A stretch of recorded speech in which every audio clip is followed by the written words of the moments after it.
Hello and welcome to day 223 of Bible in a Year. Today's verse is Obadiah and Jonah, chapters 1 to 3. Obadiah. Obadiah's vision. The vision of Obadiah.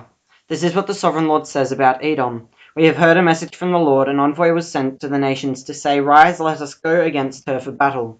See, I will make you small among the nations. You will be utterly despised. The pride of your heart will deceive you, and you who live in the clefts of the rocks, and make your home on the heights. You who say to yourself, 'Who can bring me down to the ground?' Though you soar like the eagle, and make your nest among the stars, from there I will bring you down, declares the Lord.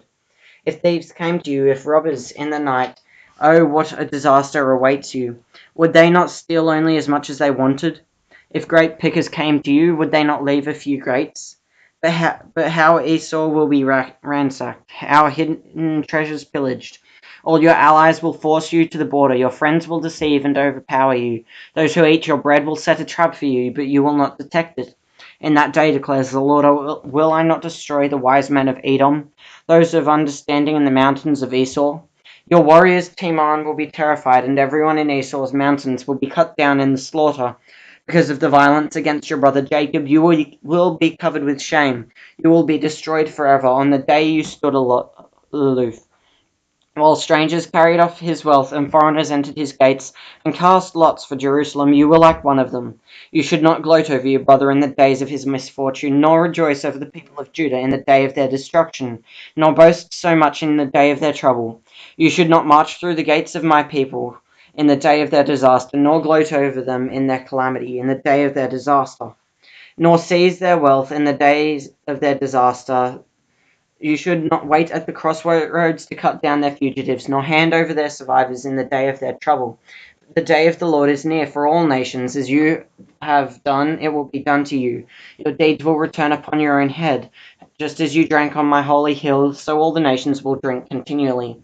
They will drink and be as if they had never been. But on Mount Zion will be deliverance. It will be holy, and Jacob will possess his inheritance. Jacob will be a fire, and Joseph a flame. Esau will be stubble, and they will set him on fire and destroy him. There will be no survivors from Esau. The Lord has spoken. People from the Negev will occupy the mountains of Esau, and people from the foothills will possess the land of the Philistines. They will occupy the fields of Ephraim and Samaria, and Benjamin will possess Gilead. This company of Israelite exiles who are in Canaan will possess the land as far as Zarephath. The exiles from Jerusalem who are in Shephad will possess the towns of the Negev. Deliverers will go up on Mount Zion to govern in the mountains of Esau, and the kingdoms will be the Lord's. Jonah. Jonah flees from the Lord. The word of the Lord came to Jonah, son of Amittai. Go to the great city of Nineveh and preach against it, because its wickedness has come up before me. But Jonah ran away from the Lord and headed for Tarshish. He went down to Joppa, where he found a ship bound for that port. After paying the fare, he went aboard and sailed for Tarshish and fled from the Lord. Flee from the Lord. Then the Lord sent a great wind on the sea, and such a violent storm arose that the ship threatened to break up. All the sailors were afraid, and each cried out to his own God, and they threw the cargo into the sea to lighten the ship. But Jonah had gone below deck, where he lay down and fell into a deep sleep. The captain went to him and said, "How can you sleep? Get up and call on your God. Maybe he will take notice of us, so that we will not perish." Then the sailors said to each other, "Come, let us cast lots to find out who is responsible for this calamity." They cast lots, and the lot fell on Jonah.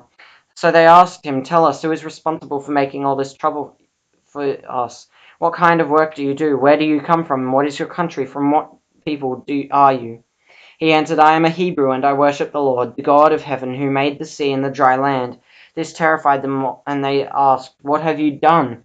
They knew he was running away from the Lord, because he had already told them so. The sea was getting rougher and rougher, so they asked him, "What should we do to make the sea calm down for us?" "Pick me up and throw me into the sea," he replied, "and it will become calm. I know that it is my fault that this great storm has come upon you." Instead, the men did their best to row back to land, but they could not, for the sea grew even wilder than before. Then they cried out to the Lord, "Please, Lord, do not let us die for taking this man's life. Please do not hold us accountable for killing an innocent man, for you, Lord, have done as you pleased." Then they took Jonah and threw him overboard, and the raging sea grew calm. At this the men greatly feared the Lord, and they offered a sacrifice to the Lord and made vows to him. Jonah's prayer. Now the Lord provided a huge fish to swallow Jonah, and Jonah was in the belly of the fish 3 days and 3 nights.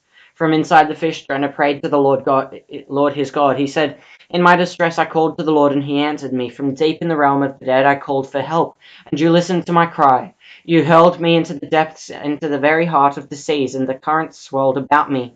All your waves and breakers swept over me. I said, I have been banished from your sight, yet I will look again toward your holy temple. The engulfing waters threatened me, the deep surrounded me, seaweed was wrapped around my head. To the roots of the mountains I sank down, the earth beneath barred me in forever. But you, Lord my God, brought my life up from the pit. When my life was ebbing away, I remembered you, Lord, and my prayer rose to you, to your holy temple. Those who cling to worthless idols turn away from God's love for them. But I, with shouts of grateful praise, will sacrifice to you what I have vowed I will make good. I will say salvation comes from the Lord, and the Lord commanded the fish, and it vomited Jonah onto dry land. Jonah goes to Nineveh. When the word of the Lord came to Jonah a second time, go to the great city of Nineveh and proclaim it to it the message I give you. Jonah obeyed the word of the Lord and went to Nineveh. Now Nineveh was a very large city. It took 3 days to go through it. Jonah began by going a day's journey into the city, proclaiming, 40 more days and Nineveh will be overthrown. The Ninevites believed God. A fast was proclaimed, and all of them, from the greatest to the least, put on sackcloth. When Jonah's warning reached the king of Nineveh, he rose from his throne, took off his royal robes, covered himself with sackcloth, and sat down in the dust.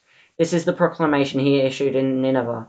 By the decree of the king and his nobles, do not let people or animals, herds or flocks taste anything. Do not let them eat or drink, but let people and animals be covered with sackcloth. Let everyone call urgently on God.